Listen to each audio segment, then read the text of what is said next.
The year is 479 BCE. On a beach near Salamis, the tide pulls at charred wood and broken shields. The sand is black with ash. The air tastes like salt and smoke and something else. Something copper, something wrong. The Persian fleet is gone. Burned, scattered, defeated. Greece won. That's what the poets will say. That's what they'll carve into marble and sing in symposiums for the next 2,000 years. But right now, on this beach, there's a sound coming from the hills that no epic will ever mention. Screaming. Not the battle kind. Not the kind that comes with adrenaline and glory and the promise of a quick death. This is different. High-pitched, raw, the kind that scrapes your throat until there's nothing left but breath and terror, and the awful realization that no one is coming to help you. It's coming from a tent city that stretches for miles along the coast. Thousands of canvas shelters, row after row, flapping in the wind like the sails of a ghost fleet. These aren't barracks, they're holding pens, and inside them are the spoils of war, not gold, not land, women, daughters of Athens, Corinth, Thebes, Megara, girls who watched their fathers die in the streets, mothers who hid their children in cisterns and wells and storage jars, praying they'd suffocate quietly rather than be found. Women who thought the worst thing that could happen was watching their cities burn. They were wrong, because they're still alive. And what Xerxes and his commanders did to them in the months that followed, what they systematically did, wasn't mercy. It wasn't even simple cruelty. It was something the ancient world had a word for, something our history books prefer to translate as enslavement. But that's not what it was. What happened to these women, documented in Persian administrative tablets, recorded in Greek testimonies, traced in the bones found in mass graves near Sardis, was systematic, calculated, designed not just to punish Greece, but to erase it from the inside out. The question isn't whether you can stomach the truth. It's whether you're willing to remember what they endured while the rest of the world celebrated Greek victory. If you've ever wondered why certain chapters of history are told through the lens of men on battlefields and not the women left behind in the ruins, you're in the right place. Here on Crimson Historians, we dig into the archives the world forgot, the tablets buried under palace floors, the mass graves no one talks about, the one-line testimonies carved into stone by people who knew they'd be erased. Before we go further, if you're drawn to documented records like these, stories that don't make it into Hollywood films, then subscribe to Crimson Historians. Every like, every share, every subscription helps us uncover more accounts that were deliberately left out of the narrative. Return with me to that coastline, for what happened next challenges everything your textbooks chose to tell you. The tragedy of Hellas's daughters cannot be understood without first dissecting the mechanism that destroyed them. Xerxes I wasn't just a king, he was the living embodiment of an empire that stretched from the Indus to the Aegean, an empire that didn't conquer through brute force alone, but through a system so efficient, so deeply embedded in Persian culture, that it functioned like a second government. It was called the harem system, but that word doesn't capture what it really was. It wasn't about pleasure. It wasn't about luxury or silken cushions or the fantasies that would later corrupt our understanding. It was about control, about taking the daughters of your enemies and turning them into symbols of submission, about breeding the next generation of mixed-blood administrators who owed loyalty to Persia, not to the lands their mothers came from. When Xerxes invaded Greece in 480 BCE, he brought with him 500,000 men. Soldiers, yes, but he also brought something else. Slavers, scribes, officials whose job wasn't to fight, it was to catalogue every city that fell, every island that surrendered, every village that resisted and burned. They documented it all: who lived, who died, and most importantly, who could be taken. The girls were the priority. Not because the Persians were uniquely cruel. Many ancient empires did this, but because Xerxes understood something that most conquerors didn't. You don't just defeat a people by killing their men, you defeat them by taking their daughters and ensuring the next generation grows up speaking your language, worshipping your gods, forgetting their mothers ever had another home. By the time the Persian army retreated after Salamis and Plataea, over 40,000 Greek women and children had been absorbed into the Persian administrative network. 40,000. Most were shipped east to Sardis, Susa, Persepolis. Some were placed in estates as domestic labour. Others, especially the young, the beautiful, the daughters of noble families, were taken into the royal harem system. Not for what you think, for integration. If this moment in history doesn't move you to learn more, you might be missing the lesson our ancestors died to teach. That the most dangerous thing an empire can do isn't kill you. It's make you forget who you were. The beach at Phaleron, just south of Athens. Summer 479 BCE. The Persian army is preparing to retreat, but not empty-handed. Greek civilians, those who didn't flee in time, those too old or too young or too stubborn to run, are being processed. That's the word the Persians used. Processed. Like grain, like timber, like cargo. There's a man overseeing the operation. His name is Artabazos, a Persian general whose name appears in Herodotus on administrative seals found in the ruins of Persepolis. He's not watching the battle, he's watching the harvest. That's what they called it in Persian. Bar Giriftan, the taking of yield. The women are separated first, then sorted by age. Girls under 12 sent to one group. They'll be raised as servants, taught Persian, integrated slowly over years until the Greek words for mother and home feel foreign on their tongues. Women over 30 sent to labour camps in Thrace, Phrygia, places where life expectancy is measured in seasons, not years, but the ones in between, the ones aged 13 to 25. Those are the ones Artabazos examines personally. A girl is pulled from the line. She's from Megara, maybe 16. Her hair is matted with dust and salt, her tunic torn at the shoulder. She doesn't resist, not because she's compliant, but because she's already learned what happens when you do. Her mother screams anyway. A Persian soldier strikes her across the face, hard enough to drop her to her knees, but he doesn't kill her. They need her alive, to watch, because that's part of the system too. You don't just take the daughters, you make the mothers understand that resistance is pointless, that even their daughters' bodies belong to the empire now. The girl from Megara is led to a tent. Inside there's a scribe, Persian, seated at a low table with clay tablets and a stylus. He doesn't look at her face, he looks at her teeth, her hands, the way she stands. He's recording details, age, height, condition of teeth, presence of scars, evidence of virginity. These aren't soldiers, they're administrators. This is a bureaucracy. An intact seal from Persepolis, translated in the 1930s by the German archaeologist Ernst Herzfeld, includes a line that reads, "Delivered to Susa, 120 Greek females, ages 14 to 22, sorted and prepared for royal service, from Athens, Thebes and Corinth. Condition acceptable. Condition acceptable." That's how the Persian Empire saw the daughters of Hellas, as inventory. But here's where it gets worse, because what happened next wasn't random cruelty, it was policy. The girls selected for the harem system were put on ships headed east, but not all of them. Some were kept back, held in camps along the coast of Asia Minor for weeks, sometimes months. Why? Because the Persians had learned something from previous conquests. If you take a woman and immediately place her in service, she resists, she remembers. She holds on to hope that someone will come for her, that her city will ransom her, that the gods will intervene. But if you break her first, if you strip her of her name, her language, her sense of self, then she integrates smoother. And the most effective way to break someone isn't through violence. It's through humiliation, through forcing them to participate in their own erasure. There's an account, fragmentary, preserved in a collection of Greek epitaphs from the 4th century BCE.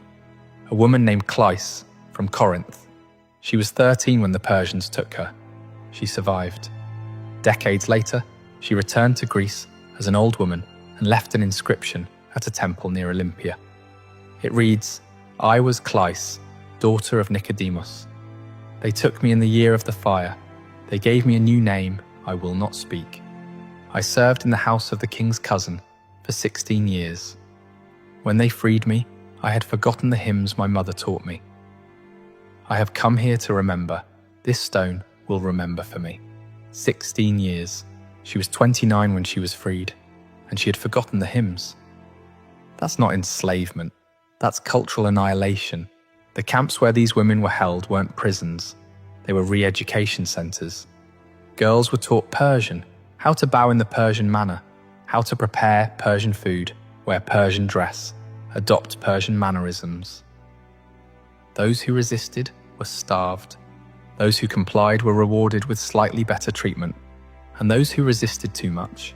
There's a mass grave near Sardis, excavated in 1958. It contains the remains of over 300 women, dated to the early 5th century BCE. The bones show signs of malnutrition, blunt force trauma, evidence of systematic abuse. The archaeologists noted something strange. Almost all of the skulls faced west, as if even in death they were trying to go home. By late 479 BCE, the first wave of Greek captives reaches Susa, the administrative heart of the Persian Empire. The city is vast, glittering, impossibly alien to a girl from a Greek village. Columned halls stretch higher than any temple in Athens.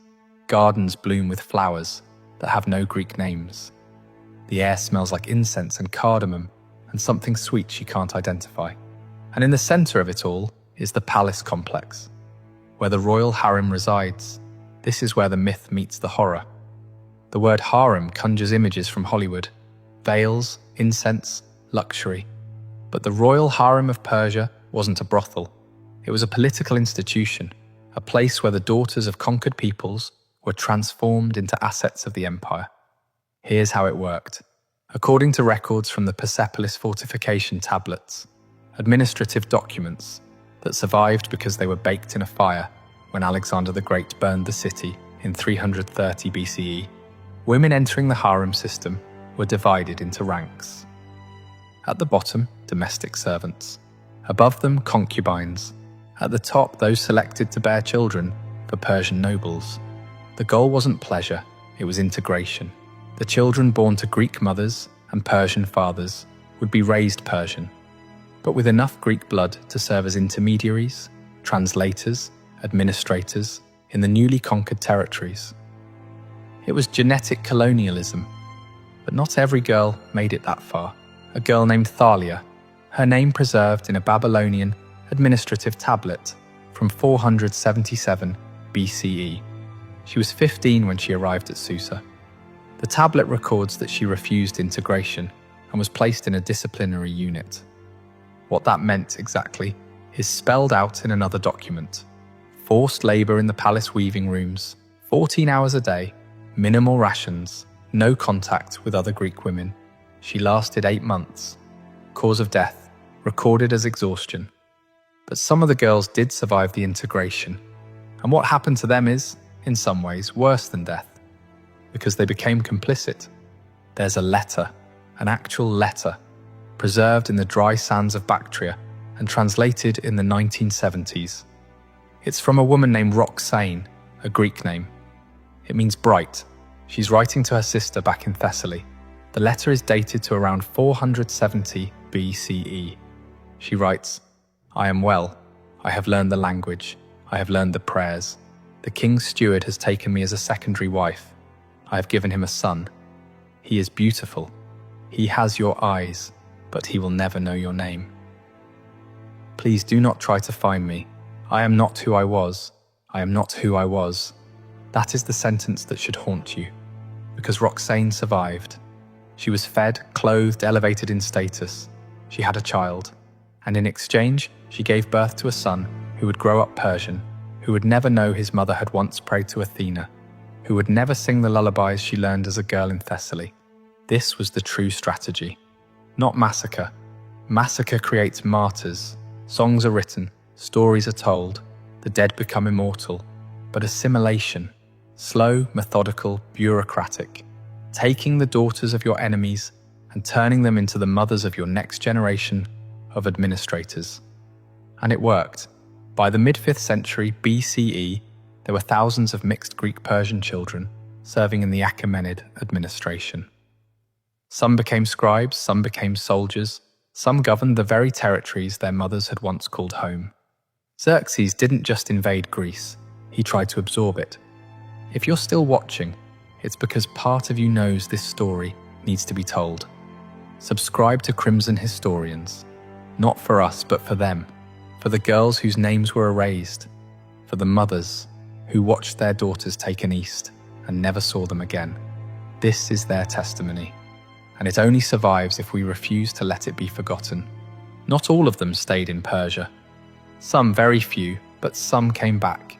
In the decades after the Persian Wars, as Greek city-states solidified their power and Persia's grip on the Aegean weakened, a trickle of women began returning home, freed by sympathetic owners, ransomed by desperate families, or in rare cases, escaped. But when they came home, they found that home didn't exist anymore. There's an inscription from Eretria, dated to around 460 BCE, that tells a story modern historians rarely discuss. A woman named Harmonia returned after 12 years in Persian captivity. She was 28. She had a child with her. A boy, half Persian, maybe 6 years old. The city of Eretria refused to recognize her citizenship. Her family refused to take her in. The reason, recorded bluntly in the city's legal archives, she had been defiled by barbarian touch and born a child of mixed blood. To accept her would be to accept the enemy. She and her son were turned away. The inscription ends there. We don't know what happened to them. This is the part of the story that doesn't fit the heroic narrative. Because Greece won the war, Athens became the heart of democracy, philosophy, art. The Persian threat was repelled. Poets wrote epics, sculptors carved marble, and no one wanted to talk about the daughters who came back broken, or the ones who never came back at all. A historian named Theopompus, writing in the 4th century BCE, made a passing reference to the silent women. Greek survivors of Persian captivity who lived on the margins of society, unable to reintegrate, unable to speak of what had been done to them. He wrote, "They are like shadows. They move through the agora, but no one sees them. They were taken, and though they returned, they are still gone." The silent women. That's what Greece called them. And then, over time, they stopped calling them anything at all.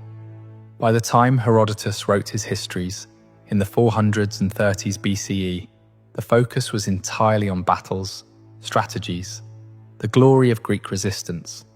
He mentions Persian captives once, in a single line. Many Greeks were taken, but in time, some returned. Some returned. That's it. That's all he gave them. But the graves don't lie. Across Greece, especially in regions that saw heavy Persian occupation, archaeologists have found burial sites from the mid-5th century BCE containing women's remains with unusual characteristics.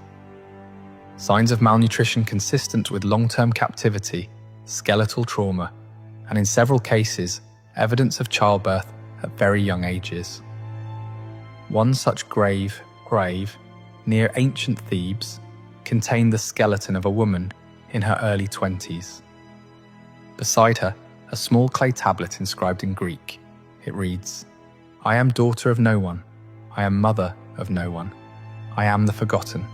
Let this mark that I was, no name, just that." So why does this story matter? Because it's not about Xerxes.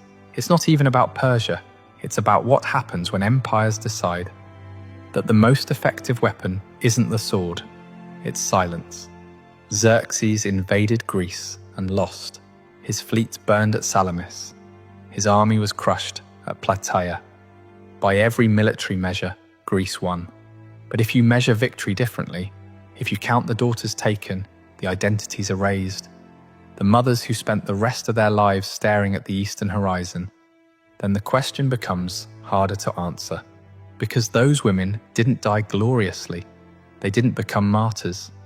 Most of them simply disappeared into the administrative machinery of an empire, were given new names, bore children who grew up Persian, and faded from Greek memory entirely.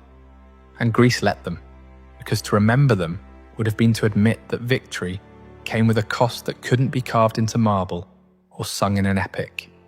It would have meant confronting the fact that empires don't just conquer land, they conquer bloodlines, languages, futures. The philosopher Plutarch, writing centuries later, said something that haunts me. We remember the battles, we name the generals, we build temples to the gods who gave us victory, but the price of war is always paid by those we do not name. The daughters of Hellas paid that price, not with their deaths, but with their erasure. And here's the part that should terrify you. This strategy worked. Within 2 generations, the mixed-blood descendants of Greek captives were serving in Persian courts, governing Persian territories, speaking Persian fluently. The cultural erasure Xerxes began didn't end with his death. It rippled forward for decades, quietly, bureaucratically, until the line between conqueror and conquered blurred beyond recognition. That is what happens when you don't tell the stories of the women left behind. They don't just disappear from history, they disappear from existence, but not completely.